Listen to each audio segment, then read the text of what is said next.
Okay, good morning. I'm going to turn things over right away to the Lincoln County State's Attorney.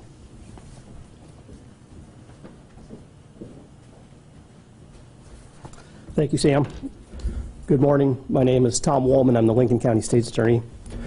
Yesterday, one of our grand juries reconvened in the investigation of Jackson S. Phillips. They were the original grand jury that heard the indictment from back in March related to the charges involving Randy Gerlach. They reconvened and considered a superseding indictment against Jackson Phillips for additional counts of murder in the first degree, murder in the second degree, manslaughter first degree, and one additional count of manslaughter in the first degree. The delay was as a result of the finalization of the autopsy report, and Dr. Snell provided testimony yesterday related to that. They returned the indictment. The defendant is currently in custody on the original charges, which would be the aggravated assault charges, on a $50,000 cash bond. He will be arraigned on these charges probably early next week. The defendant has entered a not guilty plea to the original indictment, but again, he'll be arraigned on these new charges early next week. The investigation related to the death of Randy Gerlach, and Mr. Phillips was arrested without incident on March 1st in Mitchell related to these charges. Any questions? Can you tell us about Randy and Jackson Phillips' relationship? The indictment is tagged as a domestic, so accordingly, one of the elements that we would need to establish would be that they were in a significant romantic relationship pursuant to state law. And so then, how common is it for it to do like this type of thing where there's two indictments in a case that come back? Well, the superseding indictment will actually serve as the indictment now. It takes the place of the original, and it does include the original indictment in the body, so it includes those aggravated assault charges that he was initially indicted on. And that indictment, was there like a trial this morning for that then? No. Okay. Again, yesterday, one of our grand juries reconvened. They were the grand jury that heard the original presentment. So can you explain, you said there's two manslaughter charges? Correct. But there's one individual that is deceased. Correct. Regarding. So can you explain how there's two manslaughter charges for the one death? Yes, and there are actually 4 homicide charges, what we consider to be homicide charges pursuant to the statute. Murder first degree, murder second degree, and then those 2 alternate, they're not alternate, but they are 2 different theories of manslaughter in the first degree. So each one of the offenses as it relates to the homicide would be differing theories of our case. Did Mr. Phillips have any previous criminal records or activities? I'm not in a position to be able to comment on that. Okay. Can you comment at all about any incidents while being incarcerated, behavior incarcerated? I wouldn't be able to. Yes. I'm not aware. I'm not aware of any. If there were, I wouldn't be able to comment. So. And anything about him being under the influence at the time of the murder, or any drug-related paraphernalia, anything that would tie this to some sort of substance abuse or alcohol abuse? Not in a position to comment on the facts of the case. So then what sort of happens at the arraignment that will come up? He'll be advised of the charges against him and the potential punishment for each one of those offenses. He will be advised of the pleas that are available to him, and then there may be additional consideration related to his bond. Can you talk at all about what those punishments might be?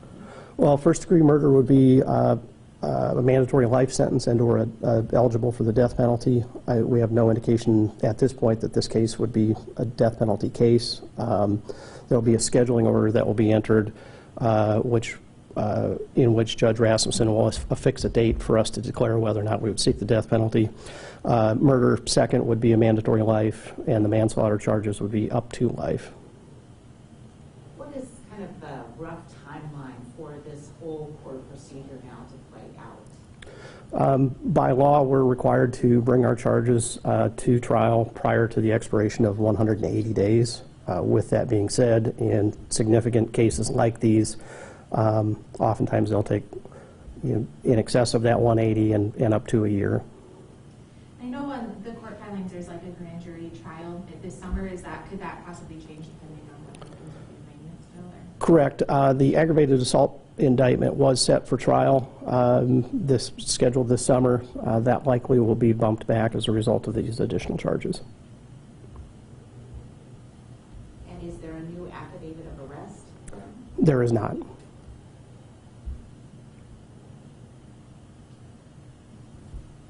Okay, thank you very much. Thank you, Sam.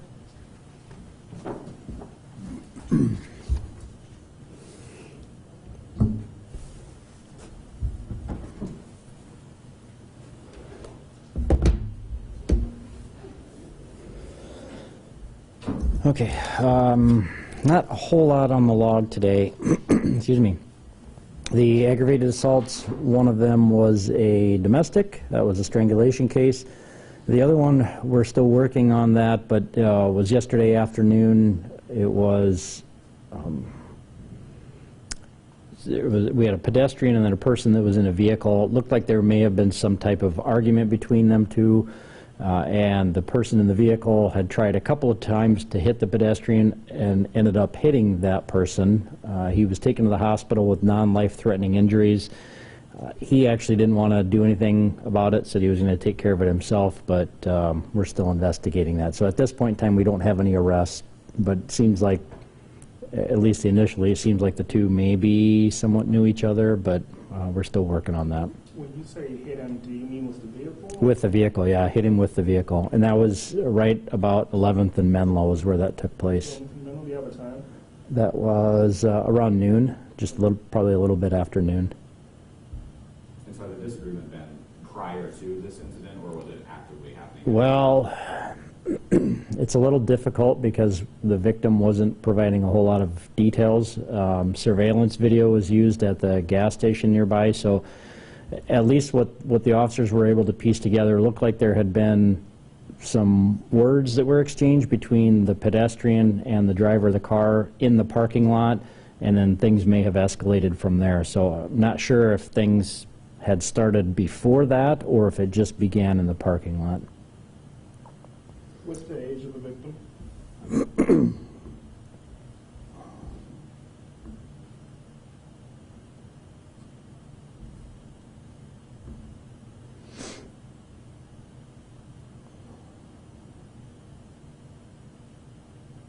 The victim is 42 from Sioux Falls, male. Male. What about the suspect? I don't have anything at this point that I'd be willing to release, so we're still working on that. We don't have any arrests at this point in time, but obviously surveillance video is a place, so we've got a lot of information to follow up on. So So after hitting the victim, the suspect drove away? The suspect drove away after hitting the victim, right? But you said injuries were minor? Non-life-threatening injuries. I think he may have had some broken ribs, and it didn't have a whole list of what his injuries were. It just said non-life-threatening injuries. The burglary, that was a garage that was entered. Disorderlies, I don't have any. I think that was created in error, so I don't have any reports on that one. The family dispute and offenses are reports. Fraud, we had ID theft, some wallets, or a wallet taken. Nothing big from those. Larcenies, quite a few shopliftings, some other kind of random stuff. There was a few cars that were entered, but nothing concentrated in one area. Narcotics, no big quantities on those. The rape are both reports. And the robbery, that was a bicycle that was taken. So this was last night, probably about 8:30 or so. We had a couple of kids that were riding a tandem bike, and then a guy came up, our suspect, and ended up taking the bike from them. The kids didn't own the bike. It belonged to a neighbor who was allowing them to use it. They went and told the neighbor, who ends up being our victim, and he went to find the guy, and there was an argument between the two of them over the bicycle, and the victim tried to pull the bicycle away, and the suspect pulled out a hatchet and swung it at the victim. The victim had a small cut to his hand. I think he did need some medical treatment on that. and then the guy left with the bike. The officers ended up finding the bike a short distance away, and so the suspect hasn't been found yet.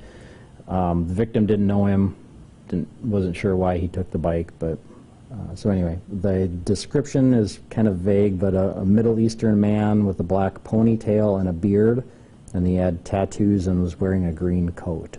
So that's really all the details we have on that. Did that happen at the in the trailer area, park area? Yeah, on West Burnside. Yeah. It was a 1500 block of West Burnside is where that was. Was it in the trailer park, or was there another business there too? No, it was in the trailer court. What's the victim's age?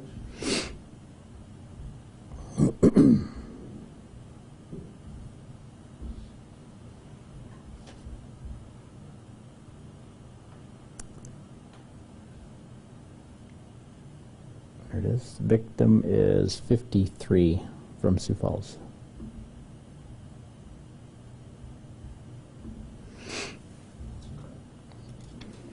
And sex offenses, a couple of them were sex offenders, didn't change their address. The others were reports that involved juveniles. Nothing big from the simple assaults, nothing suspicious from the unattended death, and the vandalisms were, had a couple of apartments and then some cars that were damaged. And the weapons violation, that is a call that involves juveniles. And that's all I have, unless you guys have anything else. About 10:30 last night, there was a call of a gunshot wound to the head. Did that was at like 3rd and Sherman area. I think they went to the Come and Go on Cliff and Rice.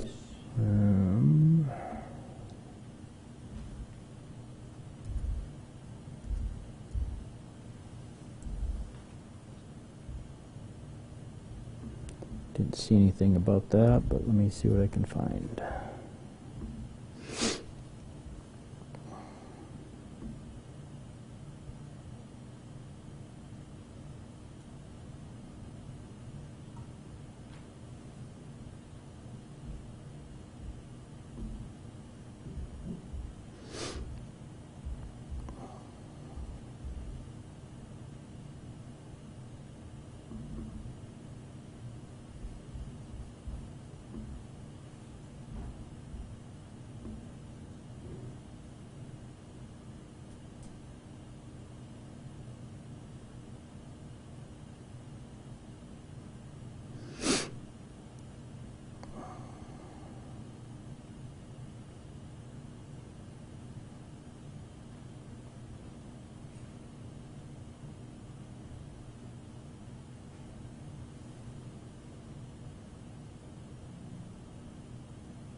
Well, I found the call, but I don't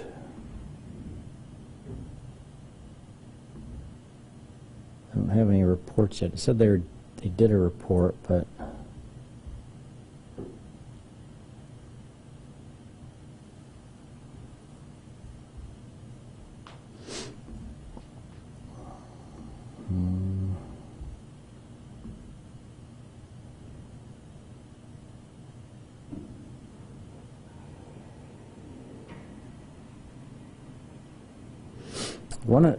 I don't know, like, yeah, I mean, what I have doesn't tell me much. One of the things in here, there was a note that the ambulance said it was a paintball wound.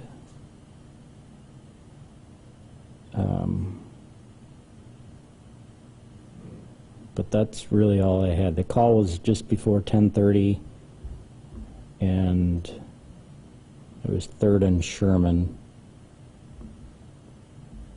is where that initial call was. So I'll have to wait. I'll have to do some checking. I'm not sure why there hasn't been any reports that have shown up. They might have been hung up in the system for some reason, but I don't see that any arrest was made. So I don't really have any details on what at this point.